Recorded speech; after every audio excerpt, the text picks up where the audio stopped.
So మీరు అనే దాని ప్రకారం మన బ్రెయిన్ కను మనం రాసే దానికి మన హ్యాండ్ రైటింగ్ కూడా సంబంధం ఉందంటారు. ఓకే. సో సార్ ఇప్పుడు మనం రాసేటప్పుడు కొంతమంది అంటూ ఉంటారు కొన్ని టైప్ ఆఫ్ పెన్స్ యూజ్ చేయండి హ్యాండ్ రైటింగ్ బాగా వస్తుంది, కొన్ని టైప్ ఆఫ్ పెన్సిల్స్ యూజ్ చేయండి హ్యాండ్ రైటింగ్ బాగా వస్తుందని. సో అసలు బేసిక్గా మనం రాయడానికి ఎలాంటి టైప్ ఆఫ్ పెన్స్ కానీ పెన్సిల్స్ కానీ యూజ్ చేస్తే బెటర్ అంటారు? మా ఇంట్లో పెద్ద ఫోటో ఉంటుంది, బాల్ పాయింట్ పెన్. ఓకే. ఉదయం లేగానే ఒకసారి దండం పెట్టుకుంటాను నేను.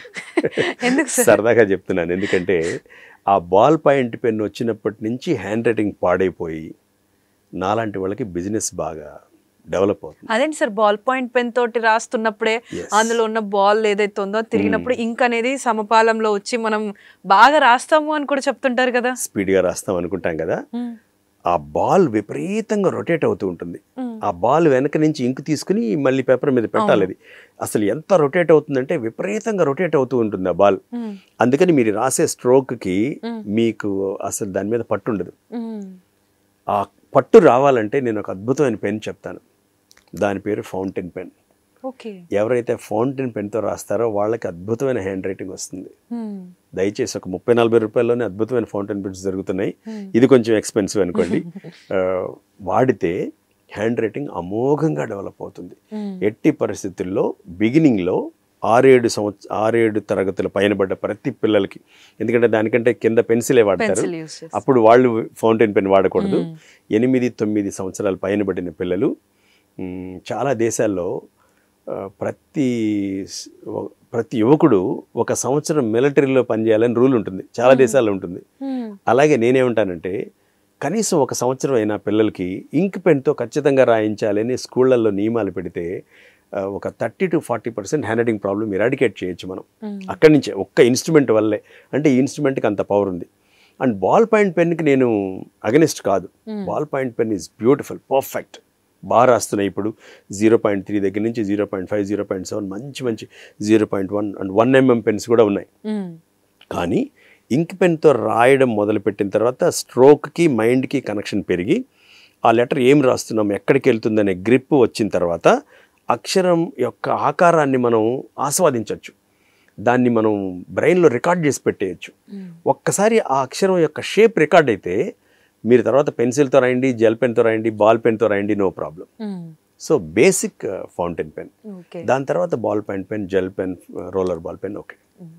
సో సార్ ఇప్పుడు చాలా వరకు అంటే లైక్ స్టూడెంట్స్ అయినా కానీ లేకపోతే మనమైనా కూడా కొంతమంది వీడియోస్లలో చూపిస్తారు ఈ లెటర్ ని ఈ డిజైన్ లో రాస్తే బాగుంటుంది, మనం జనరల్ గా రాసేదానికంటే ఇటాలిక్ లెటర్స్ అని ఆల్ఫాబెట్స్ అని అలా రాపిస్తూ ఉంటారు.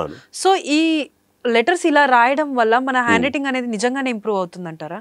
ఇంప్రూవ్ అవడానికి దీన్ని స్టైల్ అంటాం మేము. కర్సివ్ స్టైల్ అని ఒకటి ఉంటుంది, ఇటాలిక్ మీరు చెప్పినట్టు ఇటాలిక్ స్టైల్ అని ఒకటి ఉంటుంది, నాన్ కర్సివ్ స్టైల్ అని ఒకటి ఉంటుంది. ఏది రాయాలి, కొంతమంది పేరెంట్స్ 9th, 10th క్లాస్కి వచ్చేటప్పటికి నువ్వు నాన్ కర్సివ్లో రాయి, కర్సివ్లో రాస్తే వాళ్ళకి అర్థం కాదు, లేకపోతే ఇటాలిక్స్లో రాయి అని చెప్తారు. ప్రపంచంలో ఎవ్వరూ స్టూడెంట్స్కి ఇలాగే రాయి అని చెప్పకూడదు. వాళ్ళకి ఏ స్టైల్ కన్వీనియంట్గా ఉందో దాన్ని రాయాలి. ఎందుకంటే నాకు కావాల్సిందల్లా వాడికి ఆ సబ్జెక్ట్ వచ్చా లేదా, వాడు కరెక్ట్ స్పెల్లింగ్తో మంచి హ్యాండ్ రైటింగ్లో ప్రజెంట్ చేశాడా లేదా నాకు చాలు. సో హ్యాండ్ రైటింగ్ అనేది ఒక కమ్యూనికేషన్లో ఒక భాగం. It's a beautiful means of communication. కాబట్టి స్టైల్ని మనం ఫోర్స్ చేయకూడదు. లెజిబుల్గా ఉన్నంత కాలం, బ్యూటిఫుల్గా ఉన్నంత కాలం ఎనీ స్టైల్ ఈజ్ ఓకే.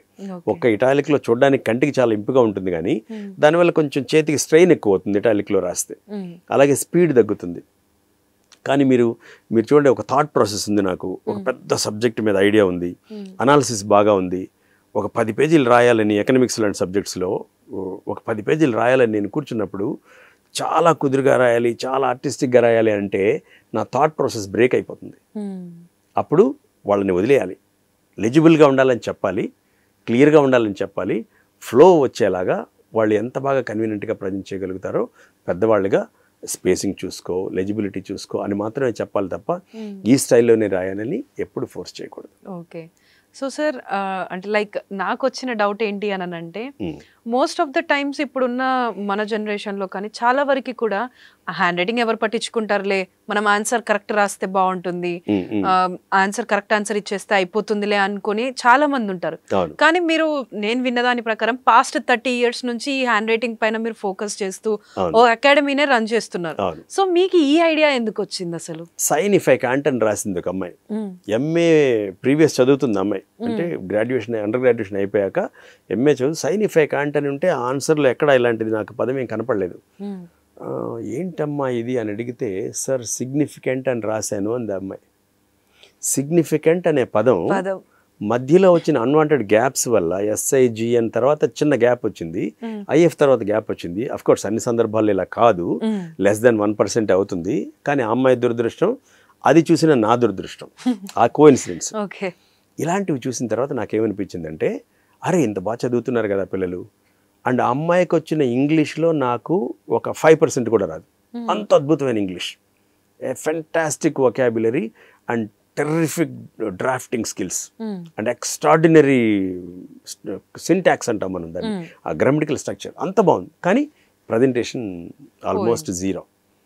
ఇంత బాగా చదువుతున్నారే, సబ్జెక్ట్ మీద ఇంత గ్రిప్ ఉందే, ప్రజెంట్ చేయకపోతే పాపం బాధపడతారు కదా, ఇబ్బంది పడతారు కదా అని నేను చేసే పని వదిలేసి, నేను చదువుకున్న చదువు వేరు, నేను చాలా సబ్జెక్టులు వేరే చదువుకున్నాను, అవన్నీ పక్కన పెట్టి ఇందులో ఏమైనా చేయాలి. ఎందుకంటే చిన్నప్పుడు నేను 4th 5th క్లాస్లో ఉండగా కొంచెం నా హ్యాండ్ రైటింగ్ బాగుంటుందని రిజిస్టర్లో కొత్త పేజీ రాసినప్పుడు ఆ పేర్లన్నీ నెల అయిపోయాక పేర్లన్నీ రాయాలి. అప్పుడు నా టీచర్ నన్ను చూస్ చేసుకున్నారు, అరే నీ హ్యాండ్ రైటింగ్ బాగుంటుంది, నాకు పేర్లన్నీ రాసిపెట్టు, రేపటి నుంచి 1వ తారీఖు అని ఆ రోజు నా చేత రాయిస్తే నాకు అనిపించింది ఓహో నేను బాగా రాస్తానేమో అని. అట్లాంటిది చిన్న చిన్నగా మా పేరెంట్స్ దగ్గర నుంచి, ఫ్రెండ్స్ దగ్గర నుంచి ఆ ఎంకరేజ్మెంట్ వచ్చి నాకు అర్థమైంది అక్షరం ఎలా రాయాలి, ఎలా రాయకూడదు అని. ఈ ఫీల్డ్లో మనం ఉండి ఏదైనా చేయాలి.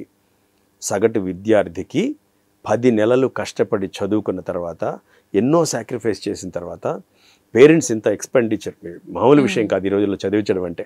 1 సంవత్సరం చదివించాలంటే కొన్ని యూనివర్సిటీస్లో అయితే ఆస్తులు అమ్ముకోవాలి. అంత చేశాక కూడా, వీడికి మళ్ళీ నాలెడ్జ్ వచ్చాక కూడా కేవలం ప్రజెంటేషన్ స్కిల్స్లో చేసిన చిన్న చిన్న మిస్టేక్స్ వల్ల 6 మార్క్ ఎందుకు మిస్ అవ్వాలి? ఆ 6 మార్క్ వల్ల వీడికి రావాల్సిన ర్యాంక్ ఇంకోళ్ళకి ఎందుకు రావాలి, లేదా వీడికి రావాల్సింది ఎందుకు రాకుండా ఉండాలి అనే ఒక్క పాయింట్తో నేను ఇన్ని సంవత్సరాల నుంచి ఈ ఫీల్డ్లో ఉన్నాను. Okay sir, that's a great thought. Sakshi TV ప్రసారాలను నిలిపివేయటం చట్టరీత్యా నేరం. సాక్షి టీవీ ప్రసారాల కోసం మీ స్థానిక కేబుల్ ఆపరేటర్ను వెంటనే సంప్రదించండి. DTHలో ఇంటర్నెట్లో కూడా సాక్షి టీవీ ప్రసారాలను వీక్షించవచ్చు.